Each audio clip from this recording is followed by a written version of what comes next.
Right, it is July 20th.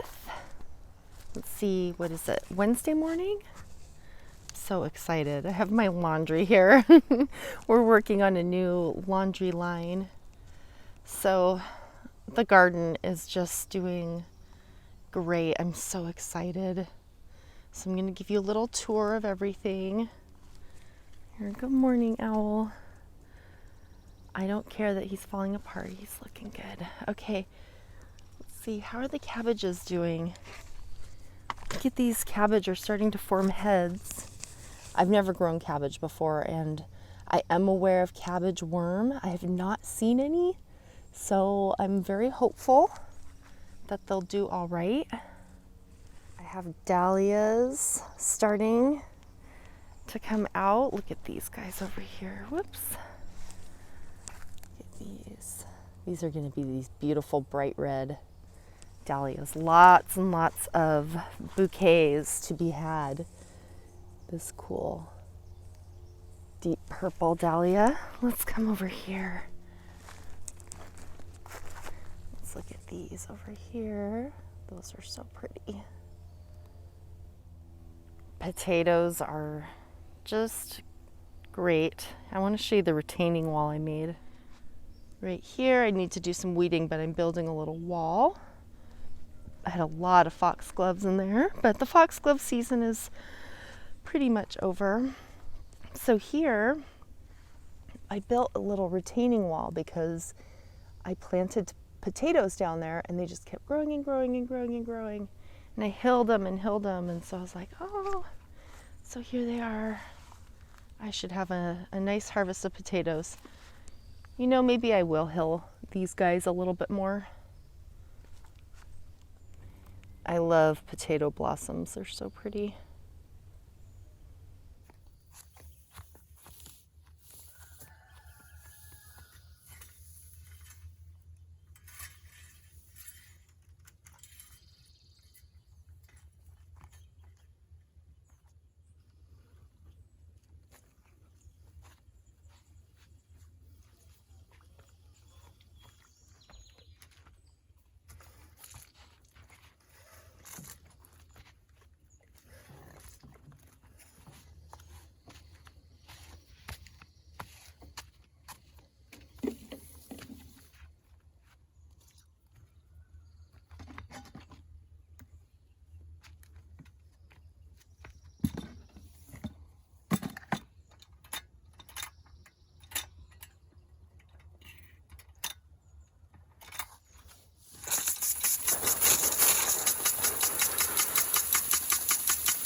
Alrighty, we're in the upper hoop house. I just realized I totally need one of those plywood painted cutouts set up here of, you know, the woman bending over in her moo-moo gardening.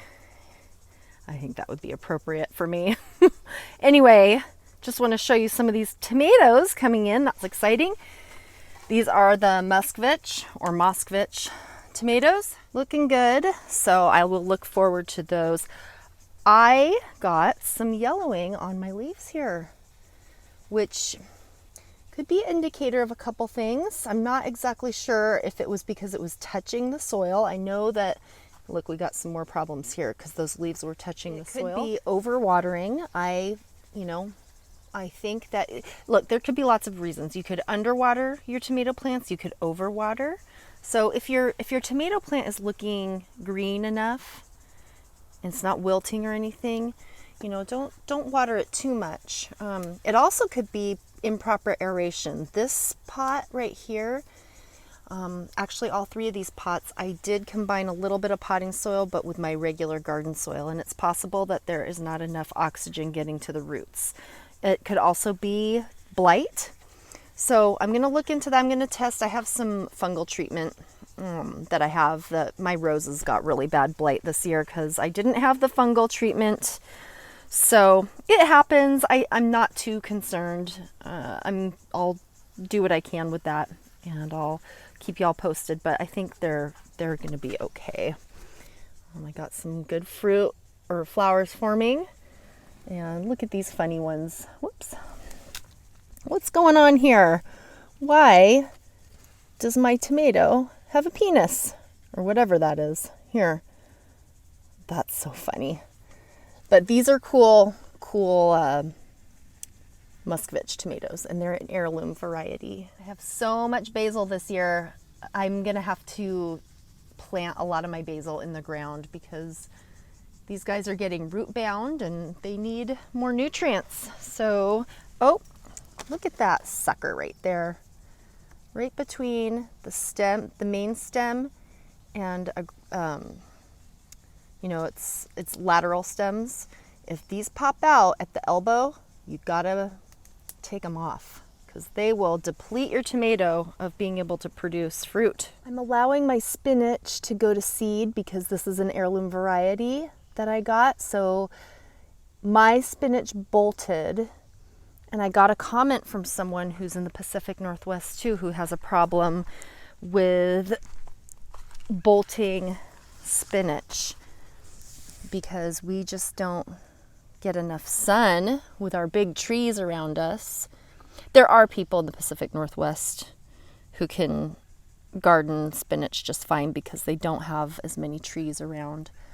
But for those of us who do have a lot of big trees around, our sun exposure is very limited. So our spinach tends to bolt. And I'm going to experiment with some things. My sister lives not far away, and she doesn't have as many trees so close. So I'm going to build a little greenhouse at her place with a hotbed, and I'm going to attempt to see if I can grow spinach at unconventional times of the year to see if I can get my spinach to grow without bolting. Got some beans growing back there, as you can see.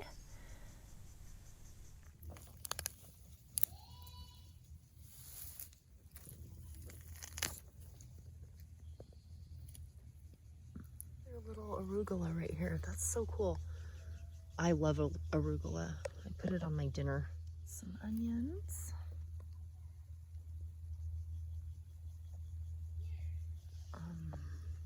Got this little sage. Here's a broccoli here. Sage and catnip area.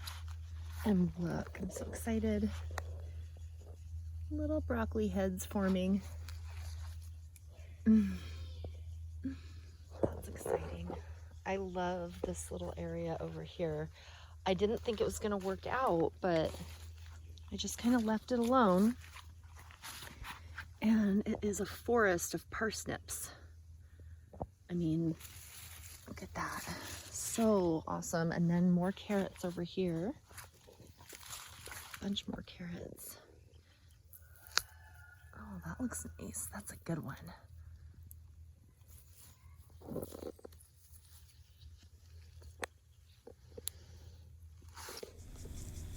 Here's another nice little patch of beans. I'm excited. They're flowering. So we'll be having beans soon. That's exciting. I will be doing a lot of fermenting of those.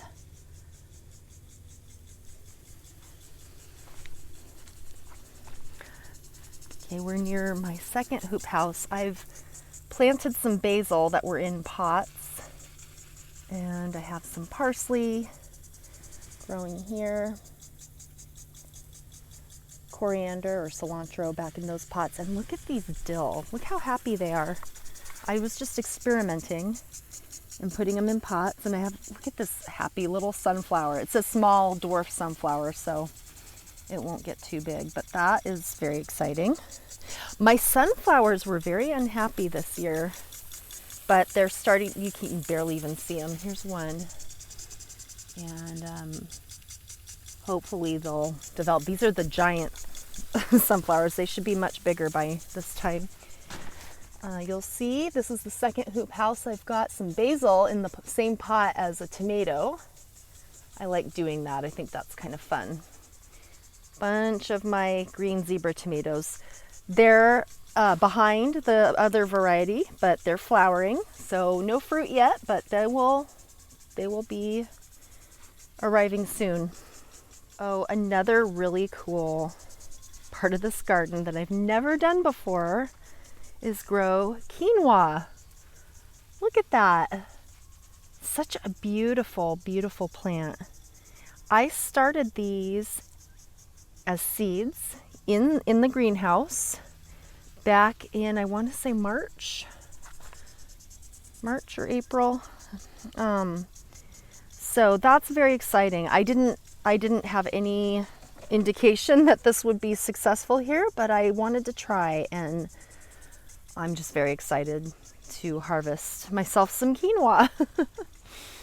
So I laugh. I mean, you know, you got to experiment with things. Here are 2 cucumbers in a little pot. I wonder if that's going to work. We're going to try. Thyme, 2 varieties of thyme. There's some lemon thyme back there. I'm growing them kind of in the, look at these little sunflowers. Oh my goodness. I'm growing them amongst the roots of this stump.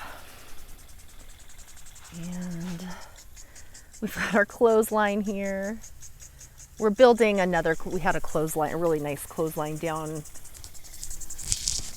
back there, but we cut down those alder trees.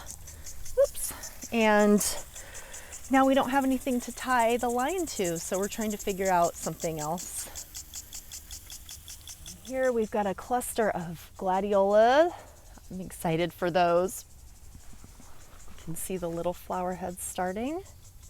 Those are going to be really cool in bouquets. Look at that happy nasturtium there. Kind of when you leave stuff alone in an area, it can surprise you and take off without you even tending to it. Look how happy these zinnia are over here. I grew zinnia a few years ago and they were super happy, and then for the last couple of years I've tried to grow them and they just kept getting eaten by slugs.